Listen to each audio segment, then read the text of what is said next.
Hey guys, welcome back to the channel. I have a very interesting video here. This time working on a 2003 instrument cluster from BW EuroVan. The customer concern, this is coming from Cornerstone Auto Service here in Virginia, West Virginia actually to be correct. So they said they need the cluster repaired due to a no communication or missing message from instrument cluster. Every necessary function with the cluster works as normal. Before I continue, let me plug this phone because it's actually low in battery. Perfect. All right, they said that everything on the cluster works, and I'm actually able to reproduce. Yes, it's working 100%. They had the fault P1650-35 missing message from instrument cluster in the PCM or ECM actually, because I think this has an engine computer and a transmission computer. And I think intermittently the gear selector does not show up or light up the position on the cluster. Tech support said the problem is bad communication from the cluster. During testing, the engine control module intermittently says that the transmission module message is missing. And this is a red flag for me right there because this might sound like a CAN bus network problem. Because yes, the gear position to the instrument cluster is a CAN message. Transmission and engine computer have to be always in communication. So this is the PCM, sorry, I keep saying PCM, the ECM missing the transmission module. Remember, when you say PCM is powertrain control module, that will include the ECM is the transmission on one module itself. When they're separate, then there is an ECM and a TCM transmission control module. All right, so what I have in here, I can show you. You can see the lights. Everything is light up in there. Let me just flip this over carefully because it's on. So you can see the mileage and the actual cluster is lighting up and everything is good. I'm just going to put it carefully here. I have that just to protect needles and other things in here. So test that I'm doing. Let me start the screen recording. Give me 1 second. All right, guys, I got the screen recording going. As you can see, I have the Picoscope connected to the CAN bus. This instrument cluster is a 2003, so the communication to the scanner itself happens in the K line. So I have powers and grounds in communication on the blue connector, and the CAN bus, which is just to communicate to PCS, again to the ECM, to the TCM and ABS, happens on the green connector. These are the main signals necessary for that module.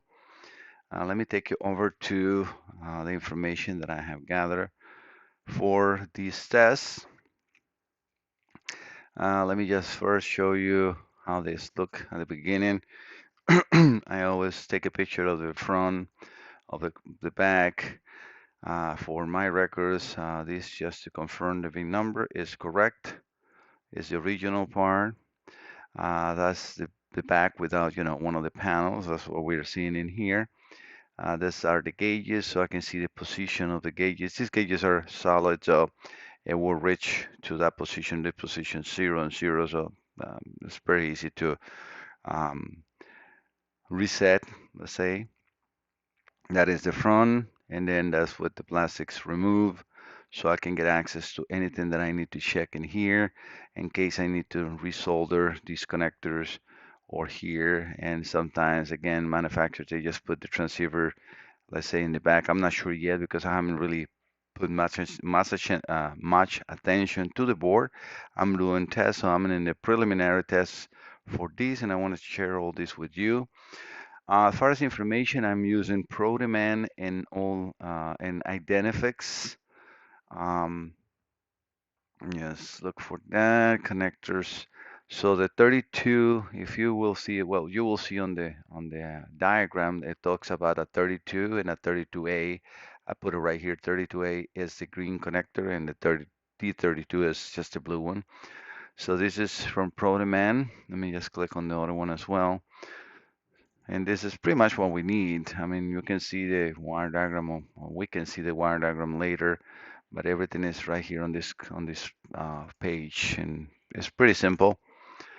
So again, in the 32A, the green connector, again, we can see that information here. The only thing that I'm using is pin 19 and 20, CAN bus high and low, just to see what we see. Everything else, and when he said that everything else is working on this cluster, if you look on the connection, we got like, sorry, early in the morning, low fuel level warning, brake pad wear indicators. So if we go over to the diagram, which I have as well, let me just see page 5. This is the OEM track diagrams from Volkswagen. And I can speak a little bit of what we have here. So page 5 is the J285 is an instrument cluster. How I know that? It tells you right here. I've been working with a lot of Europeans, computers and clusters and everything, so you get to learn those acronyms and you are familiar with that. But yeah, the J285 is the instrument cluster. Again, you can see here. If you want to know anything like K3 right here, it will tell you K3 is the oil pressure warning light. We got the K28 engine coolant level temperature, EACL, ECT warning light. So everything inside here is, again, inside the cluster. And one thing that I want to show is because if we see right here, let me just zoom a little bit. G3 is the coolant temperature gauge, engine coolant temperature gauge, and then G2 is the coolant temperature sensor.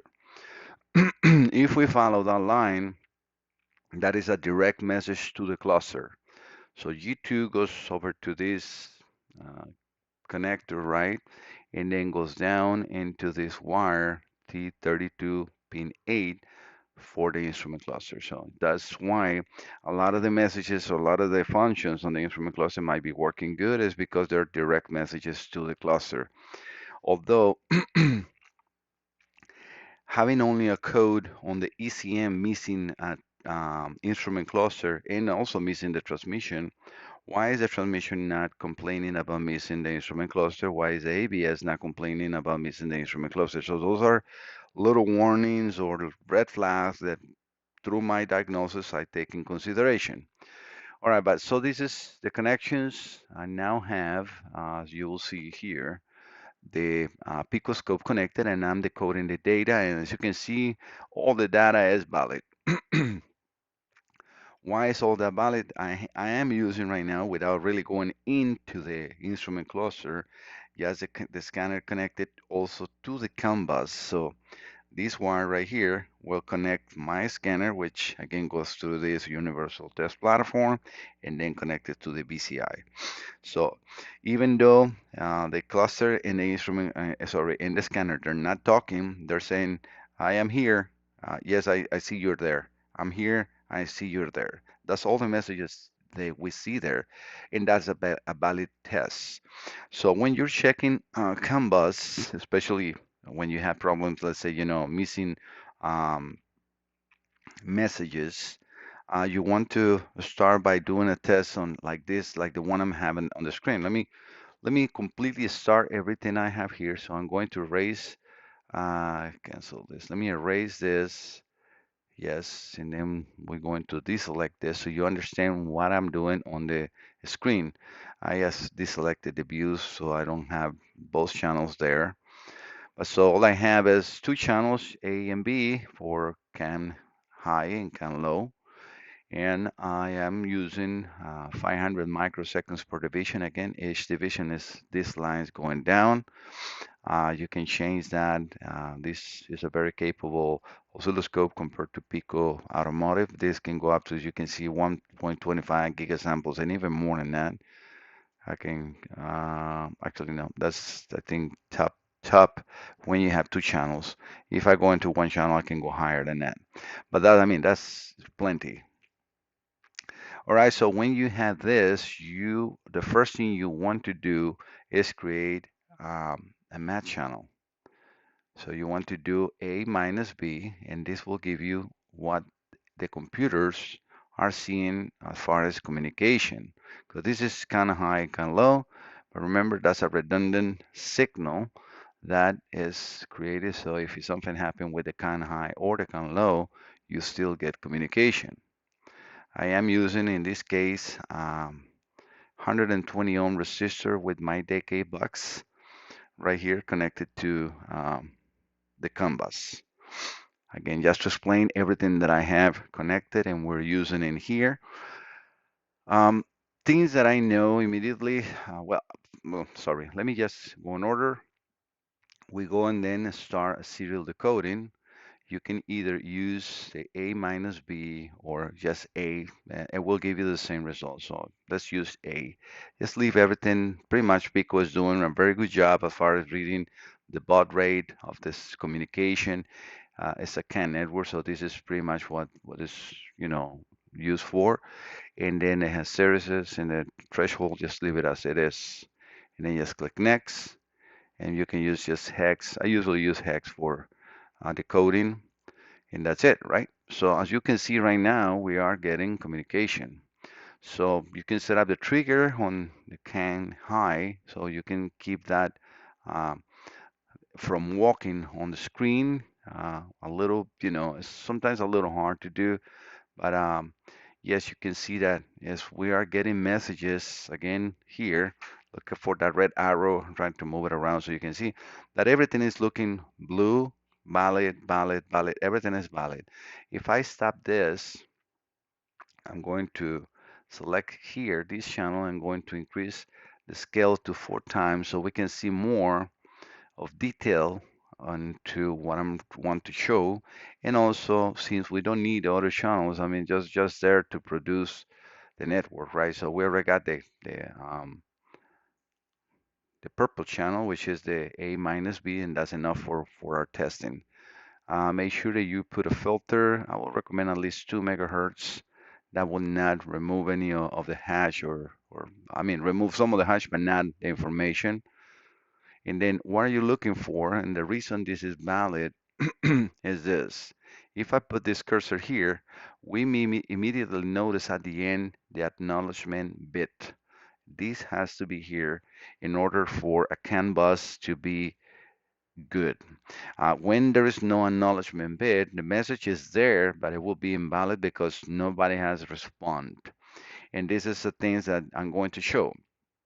So right now, with no really going into communication, because once I try to establish communication, this message will go to bed because now this cluster is not going to be able to talk to this scanner, at least not in the CAN bus. Remember, what we're checking is the CAN bus. Yes, the scanner will be able to talk on the K line, which is pin 7 on your DLC, and yes, it will establish communication, but not in the CAN bus. So right now it's still good because the same reason or the same situation that I explained before, as they are now, they're just saying, as is somebody there? Cluster sending a message. It's kind of yes, I'm here, but they don't know each other. They're not part of the network. They're not part of any network, but they're there. So when you try to establish communication, now the scanner is going to try to send a message to see if this cluster responds to the specific message of communication. And that's when the cluster, no, I'm sorry, but you're not allowed to talk to me this way. And that's when the message will go into invalid, even though the message is there. All right, let me prove that. All right, so we are okay with this. So I'm going to remove the rulers, remove the zoom, and as you can see, everything is valid so far. As soon as I go to the instrument cluster and try to talk to, let's see what happens. You see right now the changes on the messages are still the cluster and communications are will try to stay okay, I'm here, but now you're not supposed to be talking to me like that, and now we can see that there. Now I'm going to stop this and we can see that all the messages are now invalid, even though this is pretty much the same, right? Because if we go back or you go back to the video and you're trying to see, just going to leave the scanner trying to communicate, which it will. But we can see that it's the same message, but now it's invalid. Why? Sorry, it's not valid at the end. So why is that? All right, so what we want to do is to assume, and that's the reason I did this part. Let me actually go a little back again. And this is how you test CAN bus networks. Okay, guys, 'cause sometimes it's like, oh, what am I looking for? Can I do this test or not? So I'm trying to give you valid information. All right, so we're going to go to the end of the message. Again, when you have the separation, that's the end of one message. Now, if we put a cursor here, we can see that the end of the message and the message are in the same height. Again, end of the message, let me just point, we have a gap. That's what the clusters or computers will do. They will go into recess, not talking to see if somebody else sends a message. And then they try again, stop, they try again, stop. And that's what we see here. But again, what we saw before it was a healthy communication, and what we have right now is no messages. I mean, yeah, sorry, not acknowledgement, because again, we have the same height. You see, the same height of the message, no acknowledgement. So nobody responded with like, yes, I am here and I am allowed to talk to you. So yes, as you can see, I can read the data stream. Remember, we put um, I have actually the coolant sensor. This is just a line to go over to the decay box too. No, actually not to the decay box. I got a 120 amp resistor to ground over to the coolant temperature sensor. That's what the coolant temperature sensor will do, right? It will change its resistance to ground to change the temperature. So if I select this one, so I can prove that we have communication. We got 240, 250. If I remove one of the resistors and make it go over from, one, right now I think is 60, it will go over to 120. We can see the difference on temperature, right? So that is right there. So we can definitely see that the scanner is reading, but it's reading on K line, not on CAN bus. So right now, if I run the same capture that we were having in here, we can see that all messages are there, but now it's not valid and not valid, and it will stay till I go back and I remove the scanner from, let's say, the equation of being in communication. Like now that message of like, I'm here, you're here, and we're not allowed to talk is still there. So I will have to go out of here and then reestablish communication. As soon as I do that, we'll see that now the scanner will change that way of like, okay, I know that you're not supposed to talk to me, and same thing with the cluster. So as soon as I do this, you see the change. Right now there's, okay, no more, the scanner is no longer sending a message. It's just, I'm here, I'm here, I'm here, I'm here. You'll see that that will surely change to completely blue, and we are here. And now we are looking at good messages. All messages, as you can see, are valid.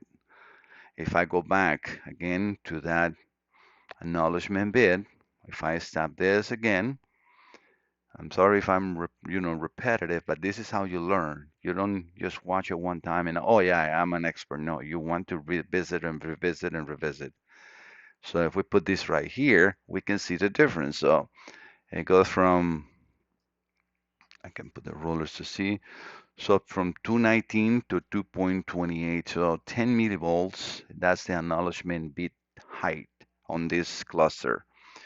And again, if I run this, and I want to show you the difference of the communication on the scanner. Right now, we get a valid message. You're going to say, well, that's probably just a scanner and not the cluster. All right, so well, let's remove the cluster from the equation, right?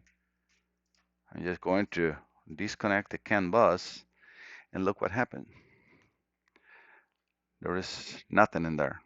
If I now change the view and put A and B, we will be able to see that the CAN network was actually established by the instrument cluster. Yes, we have 2.5 volts in here. I can change that trigger.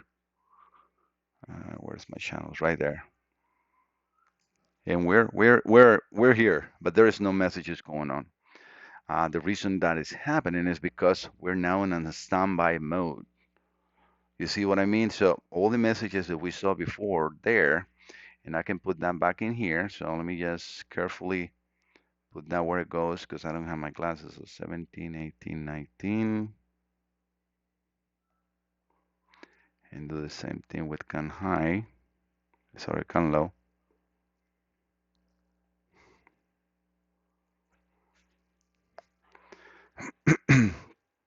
We immediately see how now the messages are starting to populate.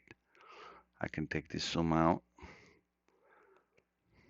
change the trigger to a point that I'm not sure where we are. So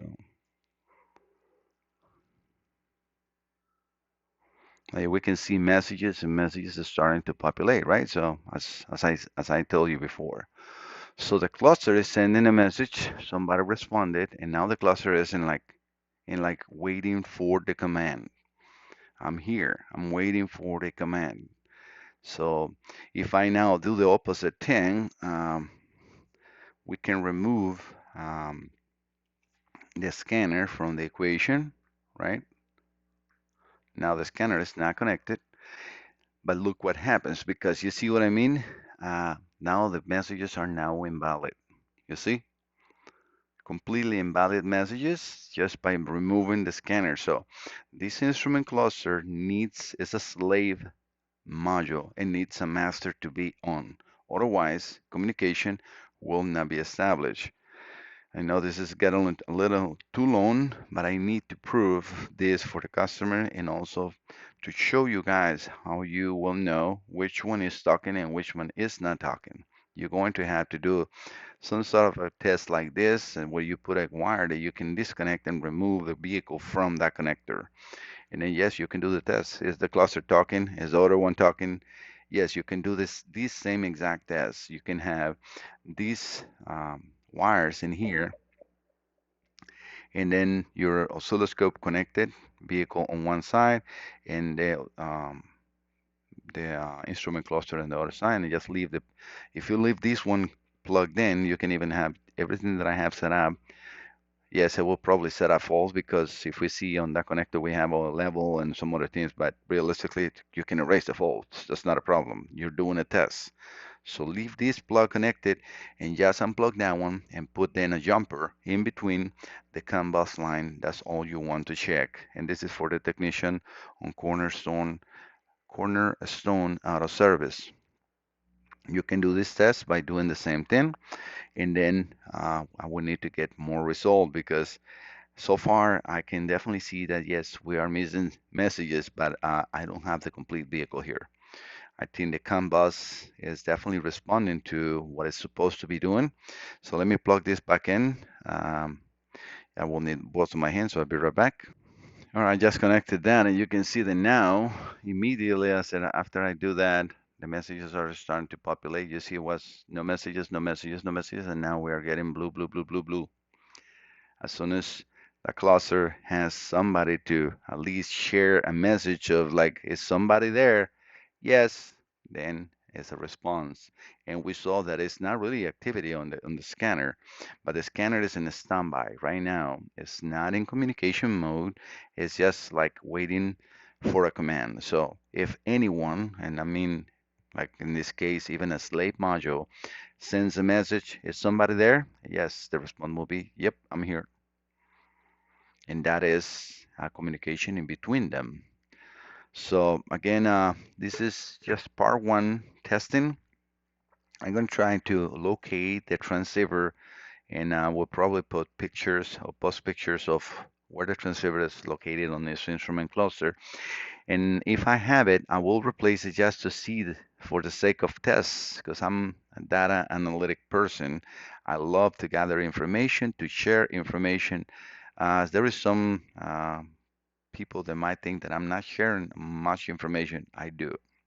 I will not show you how to repair the instrument cluster, like literally, what do you need to replace or anything, but I'm giving you all the tools that you need. I'm not trying to make you a competition, but if you're interested in learning and you are smart enough, you will pick up everything that you need with me and you can become yourself because I will not be the one mating you. You are learning and learning through here and other places, and you will become your own And I think that's satisfactory when you don't just learn from somebody, that you take the time to learn here and there and analyze the data, and then you learn more. But again, that's another subject. Let's just stick with what we're doing here. Yeah, I think this is plenty of show. I will be most likely putting part two on this video. Again, 2003 BW EuroVan instrument cluster. Thank you so much, guys, for visiting the channel. Don't forget to subscribe. Talk to you later. Bye bye.